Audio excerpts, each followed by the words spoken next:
The inventor of surgical instruments, Al-Zahrawi, and the surgery of the soul. A voice from 1,000 years. Imagine you are in a hospital corridor right now. The lights are bright, the air is sterile, and technology is at its peak. A surgeon picks up a scalpel. In the reflection of that steel, do you see only modern engineering? You are mistaken. In the grip of that scalpel, there are the fingerprints of a mind from 1,000 years ago. Al-Zahrawi, who worked by the light of an oil lamp in the ancient streets of Andalusia. Most of us believe surgery is a modern miracle, but the truth is, almost all of those life-saving tools were conceived in the mind of this genius, known as the father of surgery, a full millennium before modern medicine. This is not just a discourse on medical history. This is the reality of how the spiritual journey described in Ibn Arabi's 7 stages of the soul took material form in a man's hands. How steel was given a soul. Chapter 1. A genius in the light of Cordoba, a journey from Nafs-i Ammara. The year is 936, Cordoba, the heart of Andalusia. While most of Europe viewed diseases as the price of sin and avoided even bathing, the streets of Cordoba were illuminated by torches, and its water channels kept the city pristine. Al-Zahrawi, raised in this atmosphere, was a genius who disciplined the Ammara soul, wild impulses, with the light of knowledge. In that era, surgery was not a prestigious field taught in medical faculties. It was a lowly occupation performed by barbers or cauterizers, seen as no different from butchery. The spilling of blood, unbearable pain, and the inevitable death from infection. Humanity was terrified of surgery. Yet Zahrawi was determined to transform this fear into rational healing. He viewed surgery not as a mere act of cutting and sewing, but as a deep respect for the body, almost an act of worship. Chapter 2. The harmony of soul and scalpel, Nafs-i Lawama and Mulima. According to Zahrawi, a surgeon must first perform surgery on their own soul.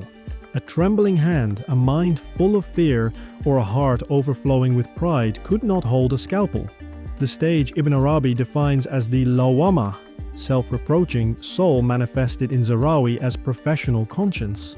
He was a doctor who asked after every operation, "How could I have done better?" watching his own mistakes like a mentor. When he reached the stage of the mulhima, inspired soul, he began to decode nature like a book. One day, he noticed a monkey chewing on the strings of a lute, strings made from sheep intestines, and saw that those strings dissolved in the animal's body without causing any inflammation. This was a moment of inspiration. Zahrawi turned this observation into surgical thread. The catgut used in internal surgeries today, which the body absorbs, exists thanks to this mystic attention from 1,000 years ago. Chapter 3. Al-Tasrif, the shaping of steel. Zahrawi compiled 50 years of experience into a massive 30-volume work, Al-Tasrif. The 30th volume of this book is the first illustrated surgical manual in history. It contains symbols of more than 200 instruments drawn by his own hands. These instruments were not just pieces of metal. Each was a tool of mercy designed to eliminate human suffering. Needles for cataract surgery, tools for breaking bladder stones, devices for removing foreign objects from the throat. As Zahrawi drew these, he embodied the unshakable serenity of Ibn Arabi's mutmaina, peaceful soul. His designs were so flawless that European surgeons did not perform operations without using his instruments until the 19th century. Chapter 4. From gynecology to orthopedics, the surgery of compassion.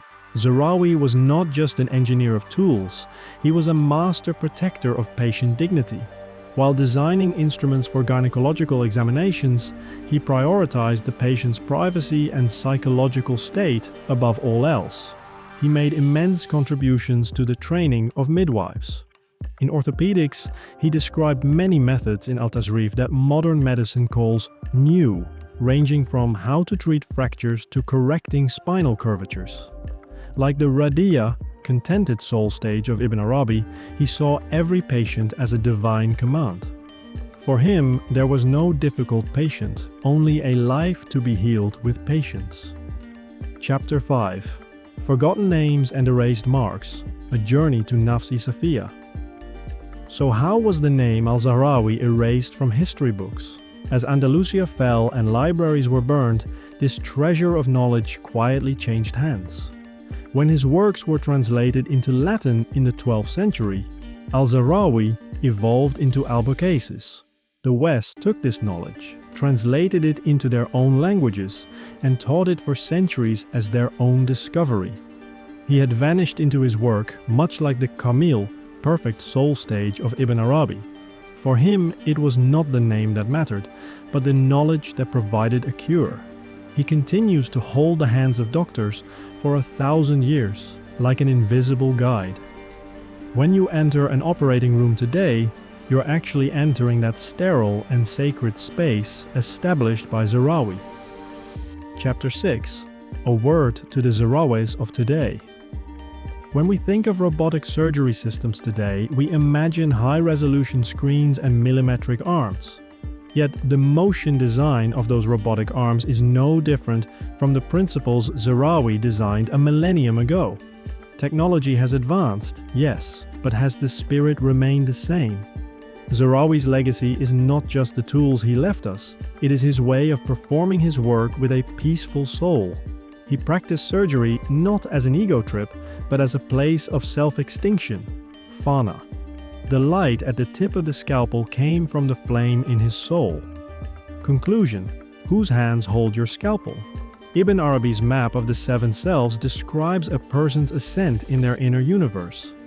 Al-Zahrawi achieved this ascent with his hands, by breaking steel and saving lives.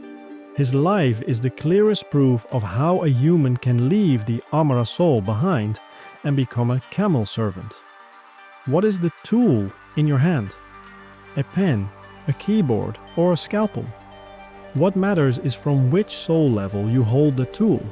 If you do your work only for money and fame, what you produce is just iron. But if you do your work with healing, discovery, and devotion, then even if your name is forgotten 1,000 years later, your soul will continue to touch someone's life without ceasing. The fire Zahrawi lit in Cordoba 1,000 years ago still burns in the LED lights of operating rooms today. Our duty is to remember the source of that light and to become the doctors of our own lives. Do you think modern medicine lost that wise spirit while developing its tools? Or is Zahrawi's legacy more alive than we think? Let's discuss in the comments.